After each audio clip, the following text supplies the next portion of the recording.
Ganitong diskarte naman ang gawin natin.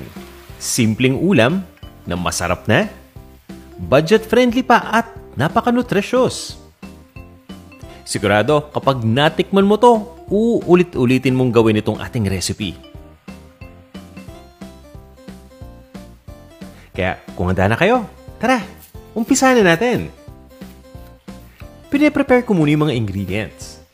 Hiniwa ko lang itong yellow onion into wedges. Gumagamit din ako dito ng hinog na kamatis. Mas marami, mas okay. Hiwain nyo lang into wedges din.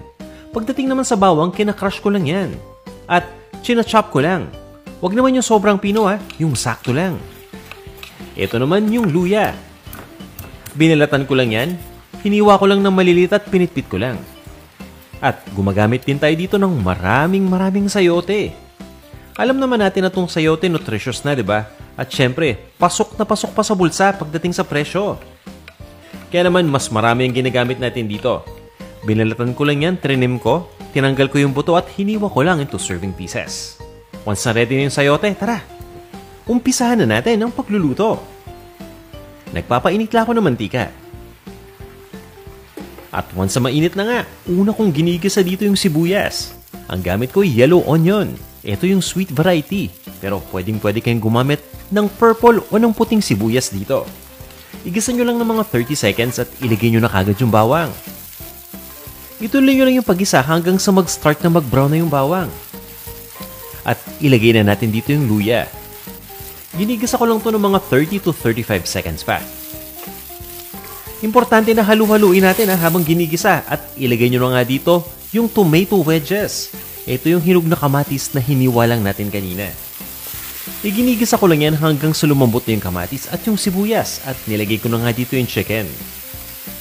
Ang gamit kong parte ay chicken wings pero pwede kayong gumamit ng kahit anong parte ng chicken dito sa ating recipe. Igisa nyo lang yan hanggang sa maging light brown na yung kulay ng outer part at naglalagay na ako ng tubig dito. Dahil syempre, di ba, sabaw tong ating niluluto kaya kailangan pa nating pakuluan tong mabuti. Takpan lang natin yung lutuan para mas mabilis itong kumulo. At once sa kumulo na nga, tinatanggal ko lang muna yung mga impurities na lumulutang dito. Ini-scrape out ko lang yan. Tinatakpan ko ulit itong lutuan. Ina-adjust ko yung heat to the lowest setting at sinisimmer lang natin yan for around 20 minutes. After 20 minutes, ilagay na natin itong ating Maggi Magic Chicken Cube. Yan ang magbibigay ng buong lasa ng chicken dito sa ating sinabawang manok. Haluin nyo lang sandali at ilagay na natin dito itong sayote. Mas maraming sayote, mas okay, di ba? Dahil mas maraming makakakain. Sa totoo nga, kahit konti lang yung chicken natin, basta mas maraming gulay, di ba? Okay na okay yan dahil pasok na sa budget, mas nutritious pa. Niluto ko lang muna itong sayote for around 3 to 4 minutes. So bahagyang malambot na yan. Ilagay na natin dito itong ating Baguio beans o yung tinatawag natin na long green beans.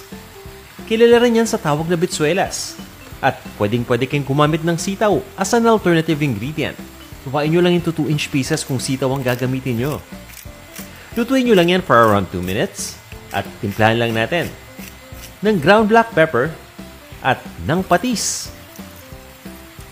Ang gusto ko dito, sakto lang yung texture ng gulay, hindi yung sobrang lambot.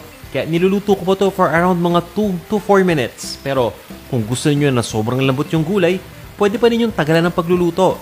Takpan lang muna natin itong lutuan. At this point, ay okay na yung mga gulay natin. Saktong-sakto lang yung pagkakaluto dyan. Nilalagay ko na itong ating green leafy vegetable. Itong gamit ko ay tinatawag na baby spinach. Meron pang mas malaking spinach dyan. Siyempre, pwede nyo gamitin yun. And aside from this, pwede kayong gumamit dito ng pechay, ng baby bok choy. At, siyempre, ng malunggay. Ituloy nyo lang yung pagluto ng mga 1 minuto pa para maluto lang tong gulay. At kung mahilig kayo sa maanghang, pwede nyo pang lagyan ng sili yan. Ililipat ko lang to sa isang serving bowl at i-serve na natin. Ganyan lang kasimpleng magluto ng sinabawang manok. Saan ba kayo nanonood ng ating video ngayon? Baka pwedeng pa-comment naman. Aside dito sa mga gulay na ginamit natin, meron ba kayong mga naisip na pwede nating ilagay? Siguradong magugustuhan nito ng buong pamilya. Kaya sana subukan niyo tong ating recipe. At huwag niyo rin kalimutang magsaing dahil siguradong mapapalaban na naman tayo dito. Tara, kain tayo!